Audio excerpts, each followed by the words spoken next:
ये अखियां नहीं साडे वास्ते तू दो धारी छुरियां चाई बैठा है। बड़े अगे तलखी नाल कोई दिया है तू कजले नाल सजाई बैठा है। जिन्हों वेधा है कमला कर लेना है केडे काविश कतल पचाई बैठा है। आ तेरे होठ दा तिल तेरा आशिक है या राखी खान बहाई बैठा है। बेली खाब आउंदे तन्हाइयां दे, बेली रातां दी नौरीन आउंदे, बेली ताकत होंदे बाजुआं दी, बेली पैरां खान जमीन होंदे। बाकी ये अजमाया है जिंदगी विच रोसे सांगियां दी तौहीन होंदे। उहा काविश रह तनहा वैंदे जेड़े मजमियां दे शौकीन होंदे। झल्ले दिल दे नाजो कहरियां ते ना फिकर दे कोठे छत मिलसा। एक दो नहीं सा विच सा रहता लगातार दिहाड़े सत मिलसा।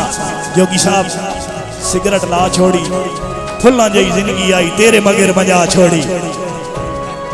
खुश नसीब हो जो किसी के करीब तर हो वरना काविश हमसे पूछो जिनकी आंखें मुंतजिर हैं तरस गई हैं।